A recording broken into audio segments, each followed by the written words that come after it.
नमस्कार। 22 जनवरी का दिन, 22 जनवरी की तारीख सनातनियों के लिए, भारत के लिए और पूरी दुनिया में जहाँ जहाँ सनातन धर्म के मानने वाले लोग हैं, जो राम राज्य में विश्वास रखने वाले लोग हैं, उन सब के लिए बड़ा ऐतिहासिक दिन था। बहुत शुभ अवसर था जब राम अयोध्या लौटे। तो एक तरह से देश में दूसरी दीपावली मनाई गई, लेकिन देश के विपक्षी दलों के लिए ये सबसे खराब दिन था। उनके लिए जो है ये उनको समझ में नहीं आया कि वो करें क्या। राम का विरोध करते करते वो सनातन धर्म का विरोध करने लगे, बल्कि कहें कि बीजेपी और नरेंद्र मोदी का विरोध करते करते सनातन धर्म का विरोध करने लगे और राम के विरोध में चले गए। उस दिन उन्होंने उस कार्यक्रम में शामिल न होने का फैसला किया, लेकिन किया क्या? कुछ नहीं किया। ममता बनर्जी जो विपक्ष की प्रमुख नेता हैं और पश्चिम बंगाल की मुख्यमंत्री हैं, उनका आरोप है ये किसी बीजेपी के नेता का, आरएसएस वीएचपी के नेता का आरोप नहीं है। उन्होंने एक रैली आयोजित की, एक तरह से सर्वधर्म सभा की तरह आप कह लें। सभी मजहब पंथ के लोगों को बुलाया।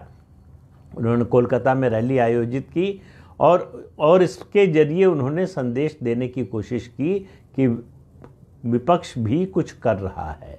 उन्होंने कहा कि मैंने कहा था सारे विपक्षी दलों से, जो गठबंधन है इंडी नाम का, उससे कहा था कि सब लोग मिलकर रैली करें।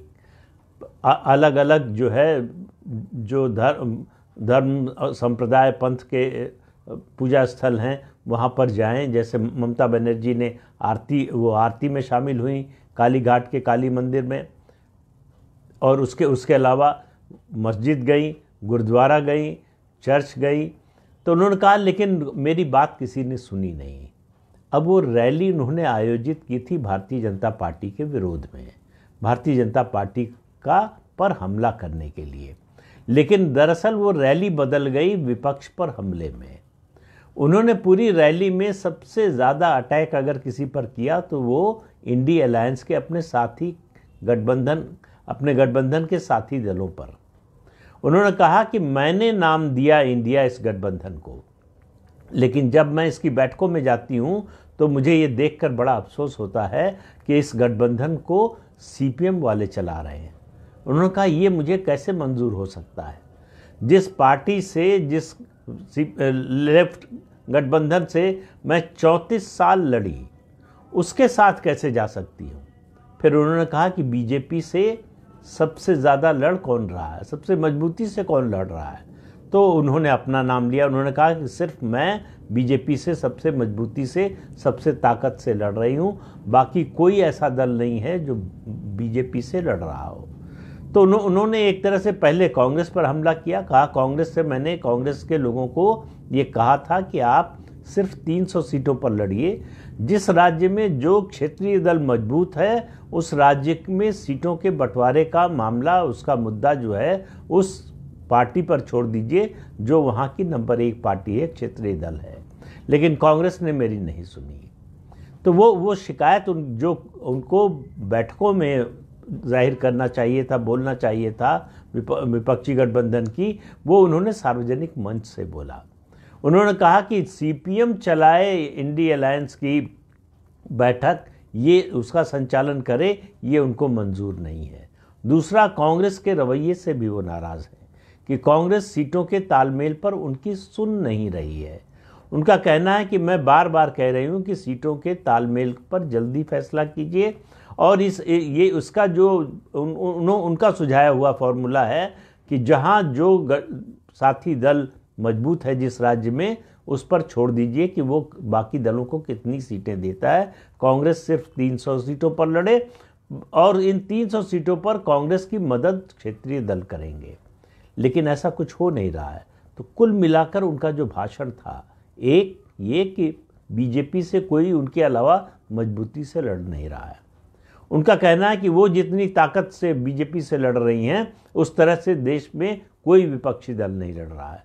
यानी अगर आपको बीजेपी के खिलाफ मोर्चा आपने बनाया है, गठबंधन बनाया है, तो उसका नेतृत्व करने का अधिकार, ये बात उन्होंने कही नहीं सीधे शब्दों में, लेकिन उसका अभिप्राय यही था उनके कहने का कि अगर कोई उसका नेतृत्व करने का स्वाभाविक हकदार है तो वो सिर्फ और सिर्फ ममता बनर्जी हैं।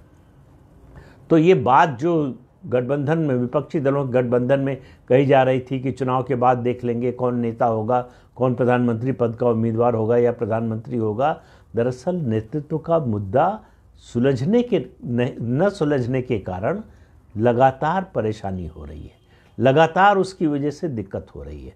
इसकी वजह से दिक्कत नीतीश कुमार को है, अरविंद केजरीवाल को है, कांग्रेस पार्टी को तो है ही, उसके अलावा ममता बनर्जी को है। ममता बनर्जी के साथ अखिलेश यादव भी हैं और कोशिश ये भी हो रही है, ऐसा सुनने में आ रहा है कि कुछ दल इससे निकलकर एक तीसरा मोर्चा बनाने का भी प्रयास कर सकते हैं। तो ममता बनर्जी का पूरा भाषण 22 तारीख का जो कोलकाता में हुआ, जो उनकी रैली हुई, वो विपक्षी दलों से निराशा जाहिर करने वाला, उनसे नाउम्मीदी का भाषण था कि इनके बस का कुछ नहीं है। उनके मुताबिक बीजेपी से लड़ने का मादा जो है इन विपक्षी दलों में नहीं है। बीजेपी से अगर कोई लड़ सकता है तो वो लड़ सकती हैं, और इसका मतलब है कि इसका नेतृत्व अगर गठबंधन का कोई कर सकता है तो ममता बनर्जी कर सकती हैं।